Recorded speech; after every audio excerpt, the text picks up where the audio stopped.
글로벌 뉴스를 전해드리는 외신 인사이드입니다. 미국 연준이 드디어 파월의 시대가 열렸습니다. 원래 이제 벤 버냉키가 양적 완화의 시대를 열었다 그러면 제니 옐런이 출구 전략을 시작을 했고, 이제 제롬 파월은 이 금리 인상의 속도를 어떻게 조절할 것이냐가 숙제가 된 것 같습니다. 그래서 관련한 기사 소개해드리도록 하겠습니다. 이나연 앵커 소식 전해주시죠. 대표적인 비둘기파, 경제학위 없이 최초로 연준 의장이 된 파월. 이제 제16대 연준 의장으로서 4년 임기가 시작됩니다. 과연 그는 어떤 인물일까요? 이렇게 새로운 세계 경제 대통령을 맞이한 각 업계의 반응까지 외신 기사로 함께 살펴보시죠.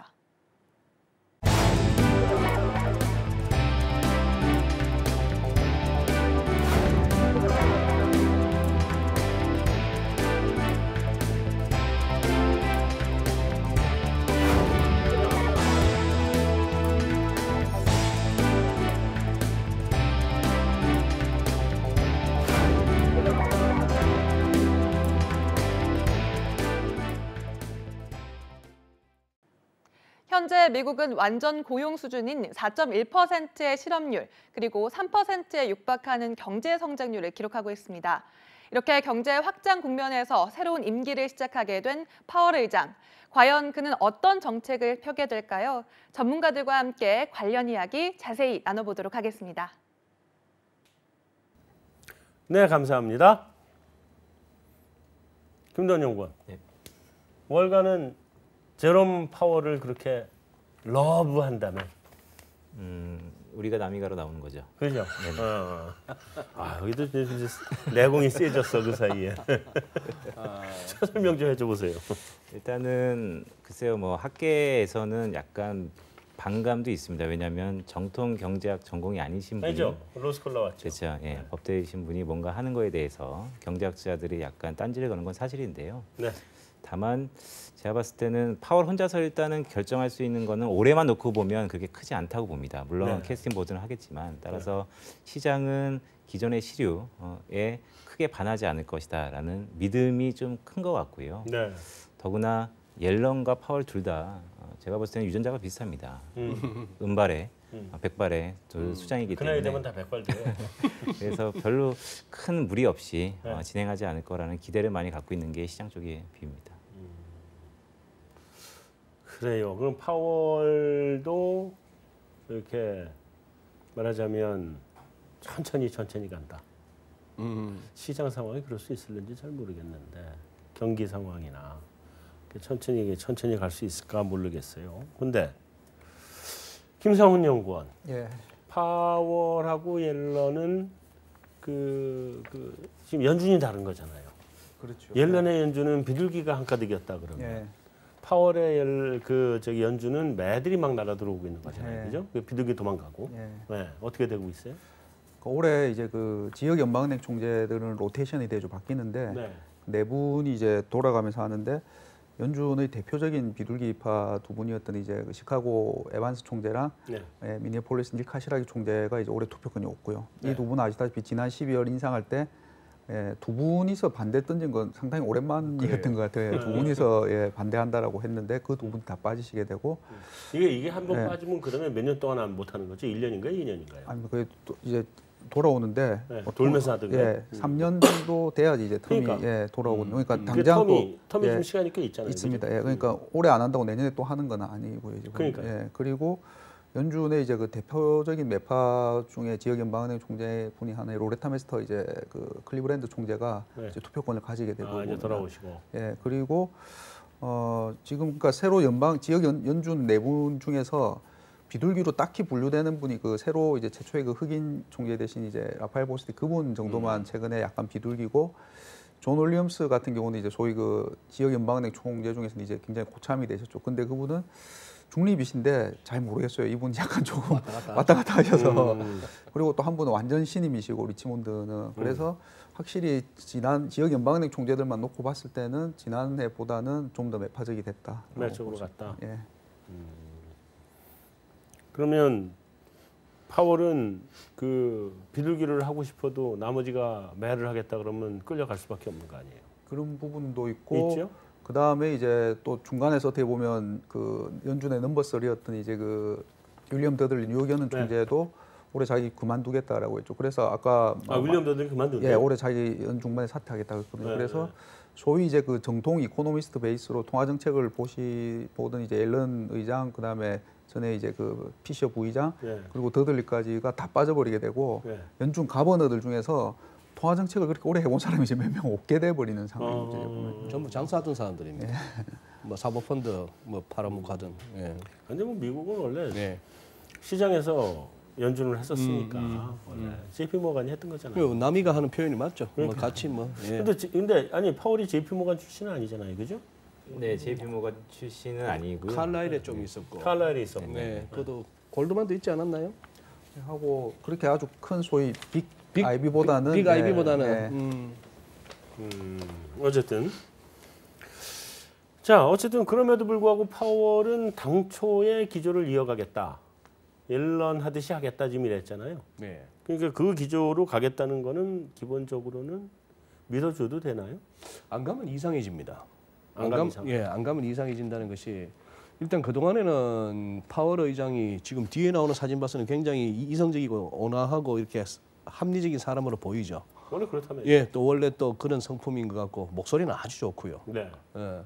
근데 제가 조금 실망스러웠던 거는 그때 이제 백악관에서 그때 트럼프 대통령이 제롬 파월 지명하고 나서 트럼프의 이 어떤 그 어슬거리는 자세로 내가 파월 지명했고 파월 나와서 한번 당신 한번 얘기 한번 해봐 했을 때 그 뭐랄까요 학교 선생님 앞에서 이렇게 하는 이 표정을 보면서 아, 저 양반이 생각보다 뭐 착하구나, 착하구나 하는 생각은 들고 트럼프 뒤에서 이렇게 보고 있더라고요. 뭐라 하나 하는 표정으로. 네. 그 어떤 임명권자가 세긴 세더만요. 그렇죠. 그 앞에서 막 벌벌벌거리면서 얘기를 하는데. 대통령제인데요, 누가 뭐래도. 자 이제 의장이 되고 나서 아까 김돈영 군 말씀하신 3월 FOMC 이전에 2월달에 늘 첫 데뷔시죠. 의원들의 그 아주 준비된 질문 공세에 어떻게 된 여기서 이제 본인의 색깔과 철학이 나온다고 봅니다. 그런데 만약에 옐런 때하고 확 달라지는 모습을 보여버리면은 지금까지 시큰 점도표에는 금년에 한 3번, 못해도 3번, 내년에도 2번 금리 올린다고 했는데 금리 올릴 일 없을 것 같아요라고 얘기를 해버린다거나 뭐 이번 FOMC 아까 일부에서 다뤘던 것처럼 좀 더 갈 수도 있을 것이 얘기했다가 아닌 것처럼 해버린다면은 소위 말하는 연준에 대한 신뢰가 깨지는 것이죠. 예, 그러니까 아마 크게 정책 변화를 갖다가 둘 수도 없는 것 같고 그리고 아마 저 백악관에서 전화 받고 할 것 같습니다. 지금까지는 저끼리 했는지 몰라도 거기도 서별관 회의 있어요? 드라기도 뭐 오죽하면 미스터 앱센트입니까? 중요한 시점에 보면 어디가 전화 받느라고 자리 없고 일부러 전화 받으러 가는 거죠. 오지 않아도 받으러 가는데. 빈 전화통 붙들고 그러는 그러니까 거. 그런 것 같은데. 예. 권영관. 네. 여기 이분이 그 미스터 파월 이분이 잘 할 것 같아요. 지금 시장의 컨셉만 놓고 보면 그렇습니다. 일단 제가 좀 더 중요하게 보는 게 이제 파월이 이제 지난해 지명이 됐을 때 네. 시장 반응이었는데 네. 일단은 시장이 충분히 완화적이고 그때도 금리도 하락했었고 네. 충분히 완화적이고 현재 기조를 이어갈 거다라고 이제 생각이 되니까 크게 걱정할 필요는 없는데요. 일단은 그냥 두 가지 변수인 것 같아요. 말씀하신 김영권님께서 말씀하신 것처럼 일단은 FOMC 인사들이 바뀐다는 점, 네. 매파적으로 좀 바뀌고요. 두 번째로는 경기가 일단 너무 좋으니까 네. 오히려 파월이 그 기존과는 다른 스탠스를 보이면 이건 또 다른 위험인 거죠. 말 그대로 시장에. 요즘에 잘할 능력은 있는 것 같아요. 그러니까 시장이 좋아하는 방향으로 할 것 같아요. 그게 아. 잘하는 건지 저는 모르겠는데요. 네. 일단은 본인이 이제 출신도 있고 시장이 좋아할 만한 그런 점진적인 기조를 좀 이어가지 않을까라는 생각이 듭니다. 이제 시장이 좋아할 만한 또는 시장이 기대하는 바에 있어서 크게 어긋나지 않는 과 시장을 딱 틀어쥐고 까불지 마. 이게 있어야 되거든요. 그잖아요. 시장을 끌고 가는 힘이 있어야 될 거 아니에요. 연준 총재는. 근데 이제는 그게 안 보여요. 얼굴에. 그래서 이분이 그런 얘기도 있었지 않습니까? 이분이 의장이 된 게 네. 좋게 말하면 중립적이고 온화한데 나쁘게 표현하면 무색무취한 거죠. 이제 보면. 그러니까요. 예. 그러니까 근데 이 경제학자들은 컬러가 있는데 네. 이분은 컬러가 없으신 거지 보면. 그러니까 그냥 중립이라는 것도 그냥 양쪽 다 의견 받아서 그냥 뭐 예. 저도 사실은 본부장님 생각이 좀 가깝거든요. 이분이 그리고 뭐 뒤에서도 얘기하겠지만 트럼프 대통령이 제가 봐서 지금 연준한테 바라고 중요한 거는 언제 몇 번 올리느냐. 시장은 당연히 그게 제일 관심인데 트럼프 대통령은 규제 완화가 더 중요하고 그렇죠, 더 관심. 그거에 제일 적합해서 아마 의장이 되신 게 아닌가 저는 그렇게 생각합니다. 사실은 나는 조금 이사 제롬 파월이 됐을 때 이 사람에 대해서 다 뭐 평가는 다 좋더라고요. 근데 제일 걱정했던 거는 이 사람은 변호사다 하는 게 제일 걱정이었어요. 그렇죠. 변호사는 자기 색깔이 없거든요. 자기 말이 없단 말이에요. 고객이 A면 A라고 얘기하고 돌아서서 B 고객만 나오면 B라고 얘기를 하거든요. 변호사는 자기 말이 있으면 안 되는 사람이거든요. 기본적으로. 폭행한 사람 변호하고 똑같이 두드려 맞은 사람 변호도 해줄 수 있는 사람 그렇죠. 아닙니까? 동시에 양쪽을 다 얘기해야 되는 사람이기 때문에 이 사람은 자기 생각이 없을 가능성이 굉장히 높다라고 저는 생각을 하거든요. 그런데 그렇다면 연준 의장으로서는 시장을 장악해서 끌고 가는 힘은 좀 떨어지지 않을까 하는 게 걱정이에요. 연준 의장이라고 하는 굉장히 영광스러운 자리까지 올라왔는데요. 제가 봐서는 제롬 파월의 부담이 상당하리라고 봅니다. 지금 이제 요즘 이제 이런 이걸 갖다 외신에서는 이제 멜트업이라고 표현하거든요. 요즘 같이 오르는 장은 우리 코스닥이 1월 한 달 동안에 14% 넘게 올랐는데 세계 증시 가운데 매달권인데 상승률로 보면은 한 달에 14%요. 지수가. 그 잘 나가는 뭐 나스닥도 7% 8%인데 한 달에 7% 8%. 그럼 연율로 한번 따져 보시죠. 곱하기 한 12 해보면 좌우지가 무조건 더블 나는 거예요. 1년에 더블 나는. 이걸 갖다가 지금 트럼프는 11월까지 해달라는 거 아닙니까? 그래서 자기가 트위터 올릴 때마다 좌우지가 막 하다못해 다우가 200~300포인트씩 올라가서 트위터를 올리고 싶은 거예요. 그래서 2면 천 넘겨라 뭐 이러고 예, 51석에 불과한 이 상원을 갖다가 적어도 한 60석 가까이 해가지고 뭐든지 마음대로 하고 싶은데 어떻게 11월까지 이 장을 매달 7~8% 오르는 장을 만들어 가냐고요. 그걸 만들어 가려니까 제롬 파월도 가랭이 찢어지는 거죠. 여기서 어떻게 대해줍니까? 벌써 차트는 이래 가는데 수직 상승인데 45도 60도가 아니고 지금 북극성이에요. 저거 뭡니까? ICBM 올라가듯이. 또 ICBM 올라간다면 특히 기분 나빠요. 그런 말씀하지 마시고. 참 하여튼 이렇게 셋을 다 평가를 해보면 아까는 제가 옐런은 꽃마차를 탄 것 같다 말씀을 드렸잖아요. 시장 살살 끌고 가긴 했지만 제롬 파월이 고생 다 해놓고 그 위에 올라타가지고 난 갔다 이렇게 보여. 제 제롬 파월이 아니라 버냉키가. 벤 버냉키가 고생 다 해놓고 그 위에 올라타서 갔다 이렇게 보여주고 버냉키는 강단이 있었던 것 같아요. 어쨌든 끌고 갔잖아요, 이 시장을. 남들 말발은 안 지죠. 시장 끌고 갔잖아요, 강단이. 그리고 버냉키가 그 어려운 위기를 그 사람이니까 넘어갔지 옐런 같으면 못 넘어갔을 거라고 난 봐요. 버냉키가 지낸 기간을. 그렇게 보거든요. 근데 그렇게 보면 이 사람은 그게 맞는 것 같아요. 트럼프가 자기 말 잘 들을 사람 시키는 거. 그 말이 맞는 것 같아요. 근데 어쨌든 금융 규제는 다 완화한다는 거죠? 거기가. 예, 파월 의장의 스탠스는 그렇습니다. 트럼프와 그게 뜻을 같이 해서 아마 진짜 연준 의장이 좀 지명이 된 가능성을 높이고요. 그렇기 때문에 그거에 이제 규제 완화에 반대하던 분들이 지난해부터 자기가 다 옷을 벗고 있죠 보면. 더들리 총재도 그만두겠다고 한 이유 중에 하나가 규제 완화에 자기는 풀면 안 된다라는. 스탠리 피셔도 마찬가지죠. 피셔도 그렇고.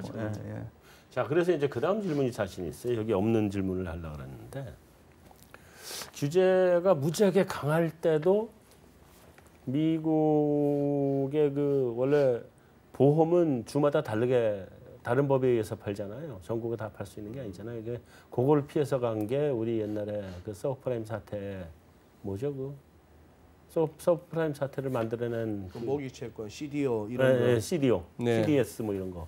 그게 다 보험업 피해 간 거잖아요. 그래서 파생 상품, 파생 금융 상품이야. 얘는 보험 상품 아니야. 해가지고 파는 거잖아요. 보험은 전국으로 내셔널리 못 그러면 파는데. 크레딧 디폴트 스왑도 보험이 아니네요. CDS가 본질은 보험이죠. 본질은 보험인데 보험이잖아요. 파생이기 때문에 파생으로 바꿔서 보험업법을 피해간 거거든요. 이게 사실은 보험인데.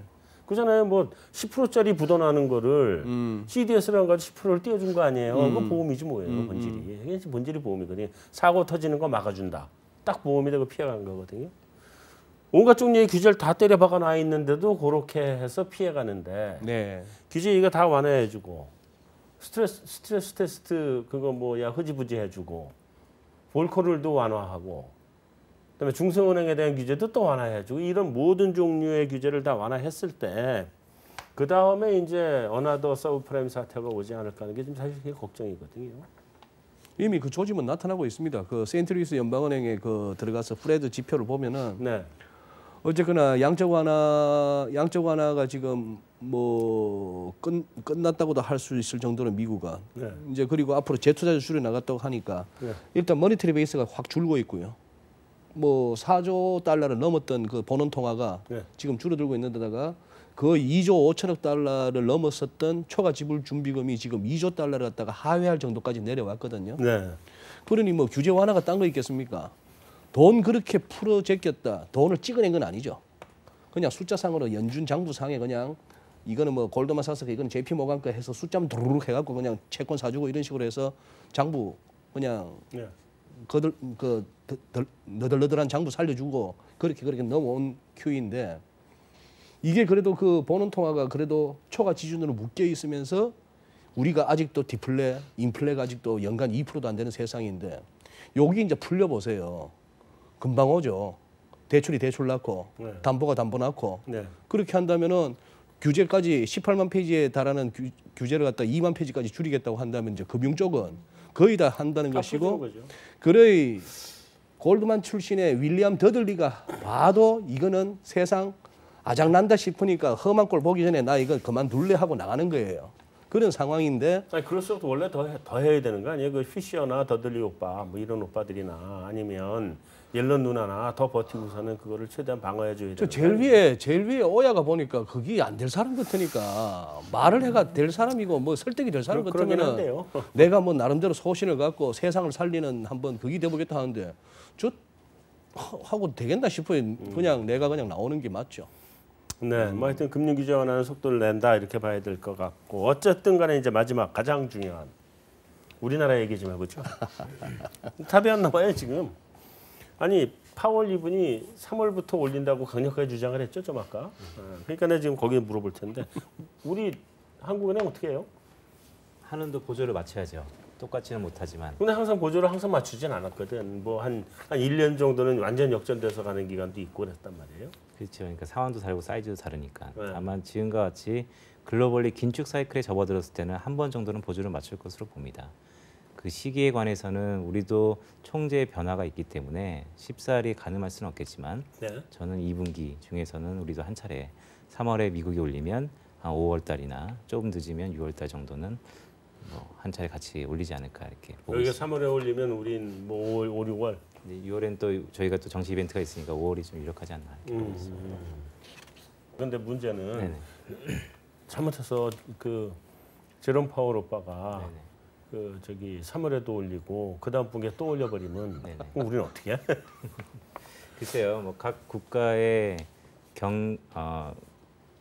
긴축, 즉 금융의 통화 정책은 경기 상황을 대변하는 거니까요. 네. 아무래도 파월이 순차적으로 올린다면 그만큼 미국 경기가 좋아서 올리는 거겠고, 물론 네. 한국 입장에서 금리 역전에 대한 자금 이탈에 대한 압박도 있는 것도 분명 사실이지만, 네. 제가 글쎄요, 그 단순히 금리 역전에 몇 bp 갖고 환율, 외환시장 아니면 여타 허들을 감안하면 단기적으로, 중장기적으로 우리나라에서 외국인 자금이 빠질 것 같지는 않습니다. 아까 일부에서도 그런 얘기가 나왔었지만 네. 저는 실효금리라는 것을 말씀을 드리고 있는데요. 네. 제가 좀 약간의 각색한 금리인데, 그러니까 한국과 S&P 기준으로 동일선상에 있는 뭐 유럽이라든지 그 영국, 프랑스, 벨기에, 뉴질랜드 이런 선상에 있는 국가들이 10년물 금리에서 CDS 금리를 차감한, 즉 무이함 차익과 비슷한 실효금리를 보더라도 월등히 여타 유럽 국가들보다 한국이 높기 때문에, 물론 네. 뉴질랜드보다는 좀 낮지만요. 그런 정도의 수준이라면 장기적인 이탈은 좀 불가능하다 이렇게 보고 있습니다. 김성훈 팀장. 예. 자 일단 그 미국이 3번 올린다는 전제 하에 예. 우리 몇 번 올려요? 저희는 원래 미국이 이제 연간으로 볼 때는 3번보다 2번 쪽이었고 그래서 우리도 1번이었거든요. 네. 근데 미국이 3번이 거의 확실시 되면은 네.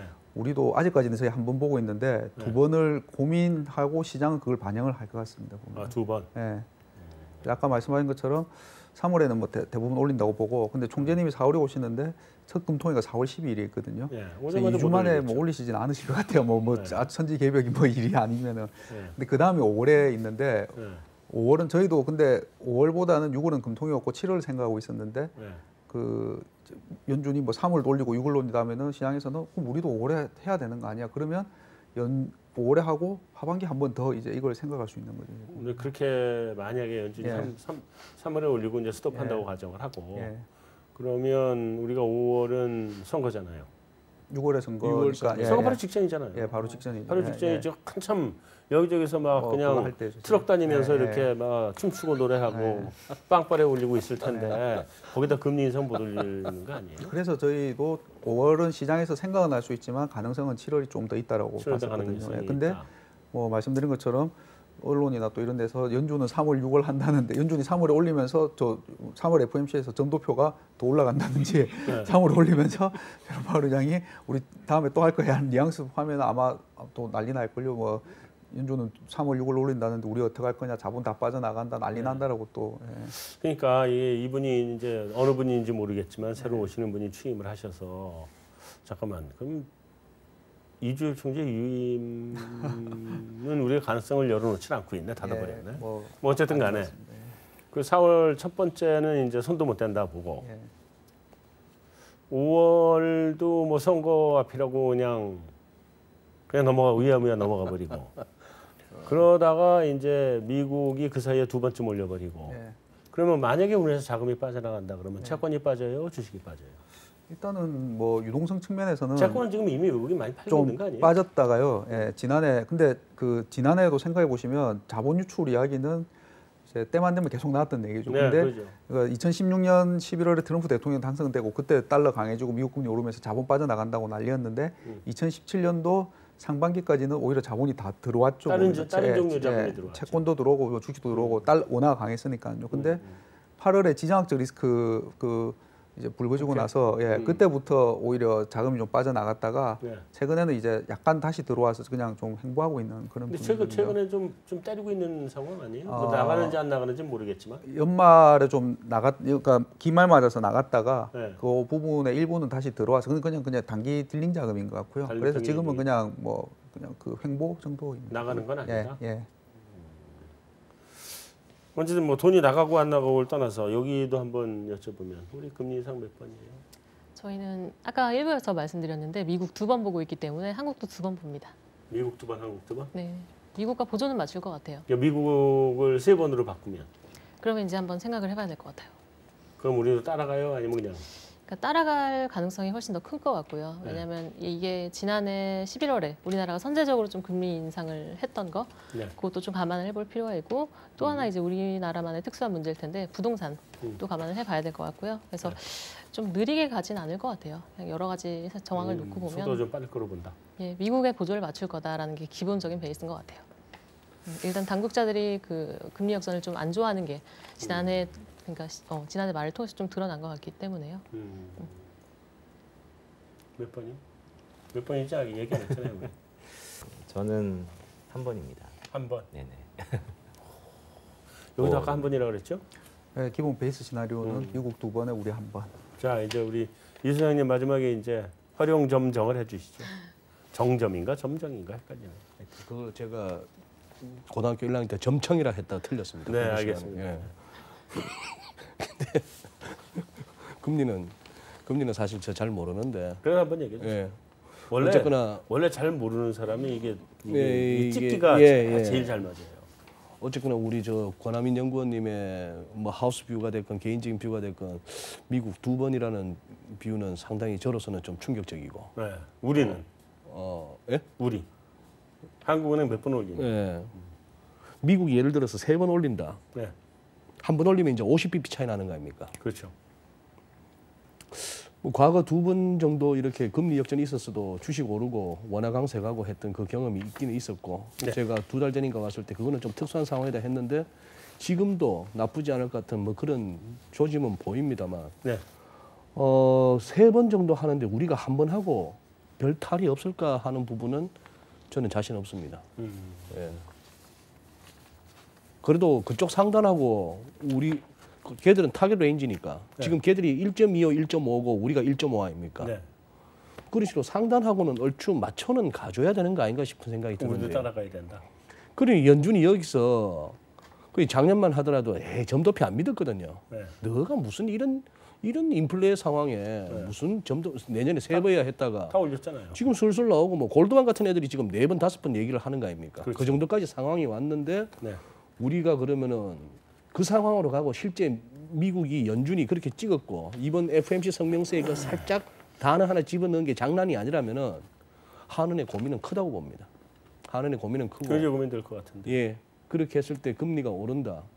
그러면 여러 가지 지금 뭐 파장이 만만치 않죠. 말씀하신 부동산부터 시작해가지고 가뜩이나 뭐 그런.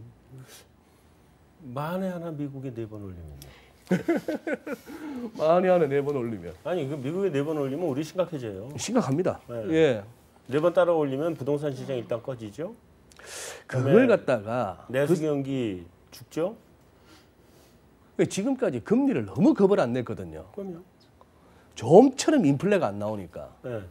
그래도 뭐 그린스펀을 비롯해서 그래도 우리가 이름만 들었을 때 함부로 대할 수 없는 나름대로 그게 연륜이 있는 사람들이 하는 얘기가 너가 이 카드 곧 온다 하는 얘기거든요. 네. 그것도 순식간에 온다는 것이고 급격하게 온다는 얘기예요. 그럼요. 우리 늘 위기는 그랬거든요. 미국도 항상 그랬어요. 미국도 그랬고. 아니 이러겠다 그냥 이렇게 예. 올려버렸어요. 미국은. 그러고 보면은 그 하늘 같았던 연준도 하늘 같았던 드라기도 나중에 보니까 바보 같은 거예요. 네. 상황 끝나고 나서 보면은 네. 쟤들이 알고도 대처를 안 한 건지 아니면 세상을 속여왔는 건지 늘 그랬던 것처럼 기본적으로 속여가는 거죠. 네, 그런 상황이라서 지금은 진짜 이거 좀 겁을 내줘야 됩니다. 그 겁을 내는 게 증시에서 저는 살짝 나타난다고 봅니다. TV 채널을 틀면은 제도권에 있으면서 주식 빠진다 소리 못 해요. 네. 액면 분할 이건 무조건 오르는 재료예요. 네. 솔직하게 얘기하자고요. 그냥 5천 원짜리가 액면가 5천 원짜리가 100원 됐으면은 네. 250만 원 하는 게 5만 원 된 거고 싼 맛에 사는 그거 말고 뭐가 있습니까? 그건 굉장히 가치 중립적이에요. 상식적이고 네. 이론적으로. 그렇죠. 가져야 될 것 같으면 어제 오르고 오늘 올랐어야 돼요. 삼성전자가. 네. 네. 못 가잖아요. 네. 이건 지금 뭔가 증시도 약간 싸한 거예요. 음. 지금 우리 지금 이제 좀 시기적으로 항상 1월 효과 나오고 나서 2월 달에는 또 고샘추위 얘기하고 네. 해마다 시황쟁이들 작년 거 아이디였으면 작년 그 날짜 이렇게 갖고 와서 숫자만 바꾸면 돼요. 데일리는. 또 뭐 출래, 불사춘, 봄이 온 것 같은데 봄이 아니라는 둥. 알겠습니다. 네, 잘 알겠습니다.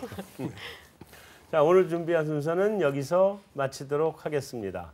저희는 다음 주에 다시 찾아뵙겠습니다.